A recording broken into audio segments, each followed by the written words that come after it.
Bonjour à toutes et à tous, bienvenue sur KTV Kwezi FM, le 106.9 pour un temps de parole, toujours en direct, à la radio et à la télévision. Sur le plateau, on a la chance de l'avoir, c'est un conseiller municipal. Il s'appelle Nadjim Hamada, il est avec nous. Nadjim, bonjour. Bonjour messieurs. Comment ça va bien ce matin? Très bien, alhamdoulilah. La grande forme? Très bien, ça y est, c'est un mois pieux, un mois tranquille, le ramadan, ça permet de se retrouver, se ressourcer. Et d'apaiser un petit peu aussi la situation, parce qu'on a le sentiment, alors à juste titre ou pas, mais on a le sentiment que la situation se calme.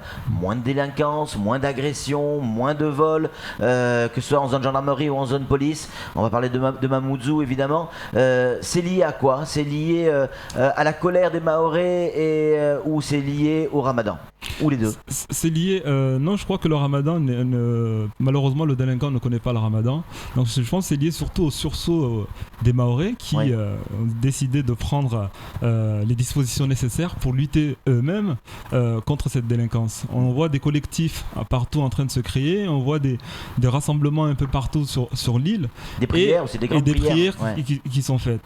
Alors moi je dis toujours, là où un collectif se crée, c'est que la République a reculé. Pourquoi? Parce que un collectif contre l'insécurité, par exemple, c'est qu'il y a un problème d'insécurité et c'est le travail de l'État.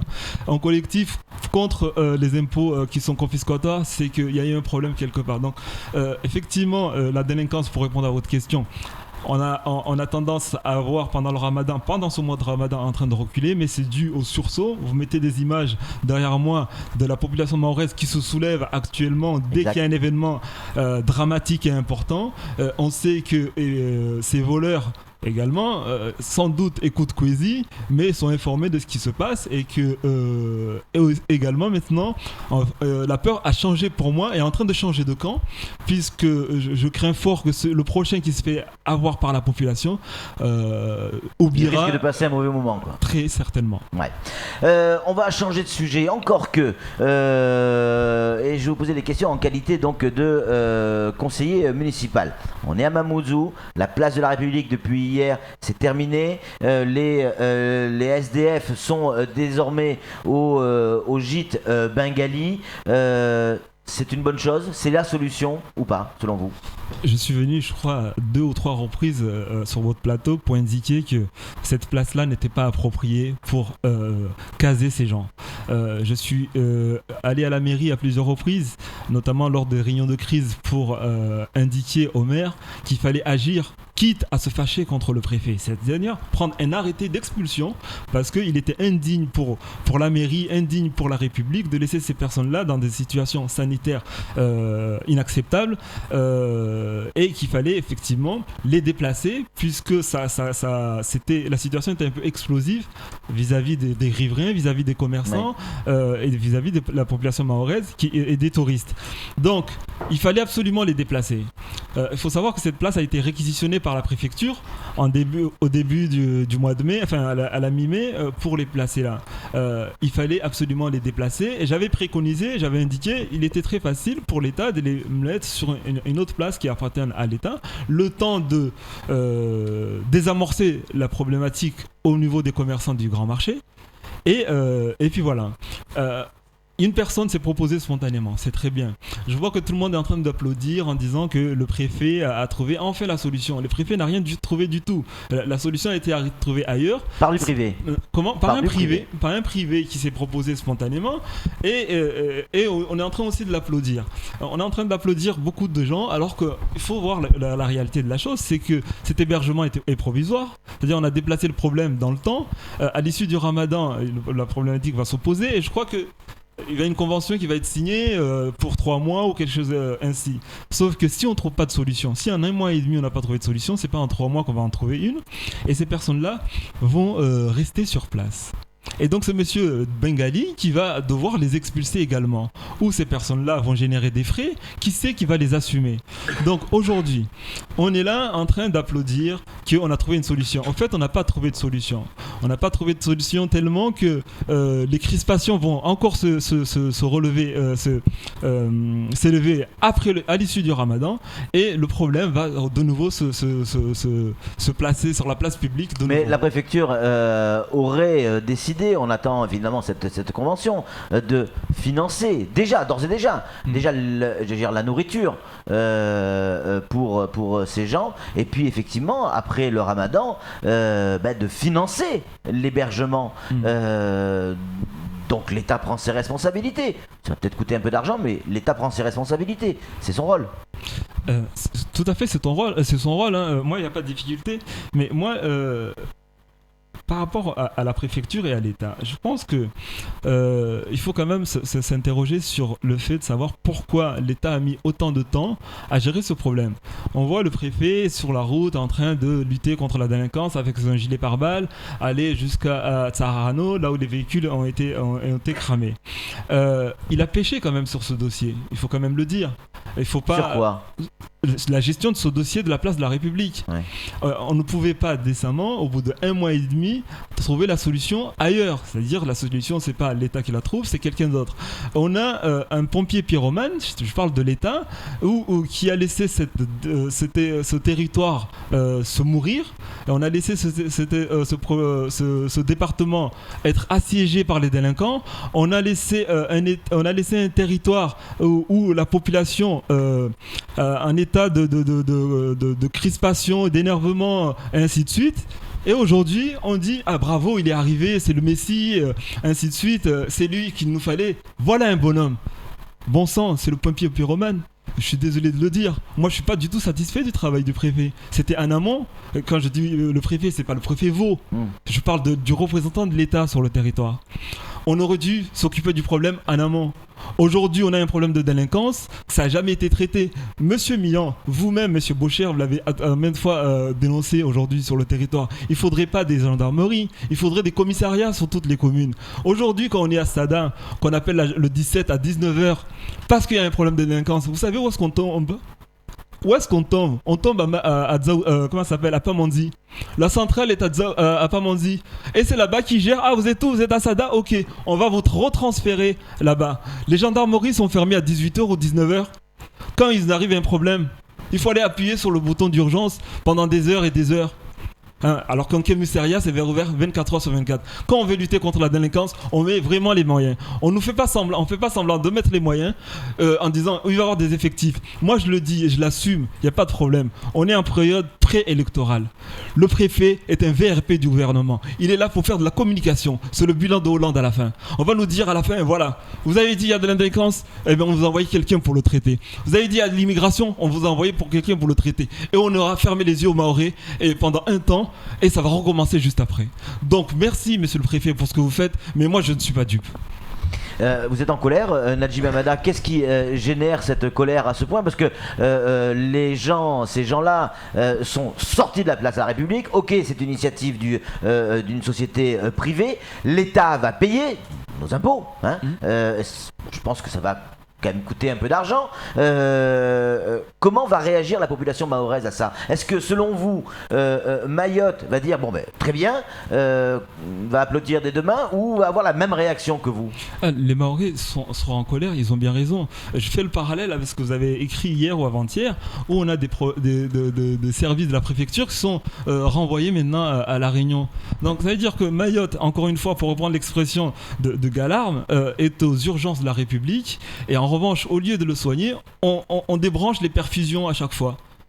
La population ne comprendra pas que dans un territoire où on a besoin de fonds, on a besoin d'argent, et bien cet argent-là va être destiné à nourrir des personnes qui, in fine, peuvent être prises en charge par des associations. Depuis le début, elles étaient nourries par ces associations. Pourquoi aujourd'hui, c'est maintenant l'État, c'est-à-dire vous, moi, puisque c'est nos impôts, qui allons nourrir ces personnes. Il faut quand même renvoyer la responsabilité également de l'État comorien. À aucun moment, un gouvernement qui a été mis en place il y a un mois et demi, au moment où la crise se crée, ne s'est intéressé à sa population pour dire voilà, moi je peux venir en aide au moins sur le plan sanitaire, humanitaire, sur le plan alimentaire, même si on a une posture de revendication anecdotique du territoire de Mayotte, mais au moins la population, je vais quand même envoyer des fonds pour les aider. Là également, il faudrait pointer du doigt. On a un gouvernement qui est mis en place. Moi je suis pas dans les secrets de l'Élysée, mais est-ce qu'on a pris la tâche du gouvernement comorien pour dire voilà, votre population est en train de crever là. Qu'est-ce que vous faites ? Qu'est-ce que vous proposez ? Jusqu'ici, on n'en sait rien. Samuel Bocher, le rédacteur en chef de France Mayotte Matin, une question à vous poser, Najim Amada. Oui, l'actualité est multicéphale. C'est le dossier qu'on vient d'aborder est super important. Il y en a d'autres qui sont peut-être un petit peu moins, mais bon, un peu décalés, notamment celui du scrutin de liste et de la proposition de loi du sénateur Tani. Il y a un procès qui lui est fait aujourd'hui, notamment par Ibrahim Aboubacar, qui était sur votre plateau hier à votre place. Qu'en pensez-vous ? On pense du coq à l'âne. Ah, complètement. Ah ouais. C'est un grand écart. D'accord, très bien. Alors, cette proposition, parce qu'effectivement, la dichotomie, la terminologie est importante. Proposition, c'est le parlementaire. Projet de loi, c'est le gouvernement. Donc, c'est une proposition de loi à l'initiative du sénateur Tani Mohamed, dont on salue le travail, encore une fois. Je crois que on ne comprend pas, et c'est tout le mal de Mayotte aujourd'hui. Si aujourd'hui les choses vont mal, c'est qu'effectivement, on a un double discours. Quand on arrive à Paris, là-bas, on se plante tous des couteaux dans le dos au lieu de travailler de parler d'une seule et même voix comme le font les Guyanais et les Réunionnais. Nous, on sait très bien dire les choses ensemble ici, arriver à Paris, dire le contraire. Ça allait dans le bon sens que préconisait le sénateur Tani. Je crois que vous recevez Jacques-Marcel Henry après, mais il vient pas en tant qu'ancien élu, mais il était dans la majorité de Daniel Zaidani à l'époque. Et cette proposition a été posée par Daniel Zaidani à la majorité, ça a été voté à l'unanimité, où il fallait effectivement clarifier les choses. Aujourd'hui, au conseil départemental, on a des fois des majorités arc-en-ciel. Pour ne pas dire Macédoine, arc-en-ciel, c'est plus joli. C'est-à-dire, on a des personnalités de plusieurs partis politiques, de plusieurs bords politiques, et on essaie tant bien que mal, de gouverner ce territoire. Malheureusement, il faut faire tout le temps dans le consensus, et il est difficile de satisfaire tout le monde. Cette proposition a le mérite de clarifier les choses. Scrutin de liste, c'est-à-dire on a des gens du même bord politique sur la liste a priori. On a une tête de liste, donc on sait en avance, en amont, qui va être le président. Ça va être très simple. On va voter pour une liste dont, à sa tête, ça va être le prochain président, et non rester dans le doute, dans l'expectative. À l'issue du scrutin, on ne sait jamais, et puis il y a un président qui sort du chapeau. C'est jamais celui dont on pensait que ça allait être le président. Donc c'était une bonne idée. Pour répondre clairement à votre question, parce que je n'élude pas la question, moi je ne comprends pas non plus ce qui s'est passé. Je pense que ça allait dans le bon sens. Vous faites semblant de ne pas comprendre, Najim. C'est de la politique politicienne. Non, je ne comprends pas, parce que si on aime ce territoire, on ne fait pas ainsi. C'est-à-dire, c'est une proposition de loi. Il est très facile pour celui qui veut rajouter quelque chose, retrancher quelque chose, de déposer un amendement, tout simplement. Mais de le contrecarrer, de lui couper l'herbe sous le pied ou carrément les jambes en envoyant une missive auprès du ministère des Outre-mer, là je ne comprends pas, et je dénonce, et je ne fuis pas la question. Le fait à chaque fois, d'aller à Paris se tirailler au lieu de parler d'une seule et même voix dans les terres des Mahorais. Est-ce que c'est un coup politique ? On est en période préélectorale, encore une fois, ça sera ma dernière réponse sur cette question. Ça veut bien dire ce que ça veut dire. Juste pour conclure, il nous reste moins d'une minute, Najim Amada. La mairie de Mamoudzou, on a le sentiment que il se passe des choses, ça bouge. On voit Mamoudzou se transformer petit à petit. Certes, il y a des grands travaux, certes, mais on voit aussi la police municipale de plus en plus présente. On voit l'équipe municipale vouloir faire des choses. C'est quoi ? Là, on ne peut pas parler de... On n'est pas en période électorale. On est vraiment dans le travail qu'il faut faire ici à Mamoudzou. Merci de me poser la question, puisque je suis conseiller municipal à Mamoudzou, et effectivement je peux avoir un discours d'opposition puisque je ne suis pas dans la majorité. Exactement. Alors je ne veux pas tenir ce discours. Moi j'ai toujours loué le travail du conseil municipal. J'y participe aux différents conseils. J'y participe à toutes les réunions de crise qui ont été demandées par un certain nombre d'élus, notamment moi, et je suis un des rares, je crois même le seul de l'opposition qui en fait partie, et je suis souvent sollicité et consulté sur différents points, et je remercie monsieur le maire de la confiance qu'il me donne, ainsi que son premier adjoint. Ça va dans le bon sens, effectivement. On a l'idée très prochainement de mettre la vidéosurveillance. Ce qui nous manque actuellement, c'est juste l'éclairage. Donc le projet va être mis en place. On a l'idée de créer, vous avez vu déjà sur le remblai de Msapéré, déplacer les foires qui ont lieu tout le temps sur la place de la République, qui est inapproprié pour recevoir autant de public. Et on a l'idée de placer ça de l'autre côté. On a un certain nombre de choses qui se passent et je vois que le temps est fini. La police municipale travaille. Là où on pêche, et là tous les jours je le dis, effectivement c'est les vendeurs à la sauvette et au niveau de la barge. Là il faudra faire accentuer notre travail pour sauvegarder les emplois et le commerce de tous les Mahorais et la population qui payent les impôts et leurs box dans le marché. Un Najim Amada combatif sur ce plateau ce matin, il disait lui-même, oui, on est à un an des élections. Merci Najim d'être Merci venu sur ce plateau, c'est tout pour ce temps de parole. Tout de suite, la suite de nos programmes.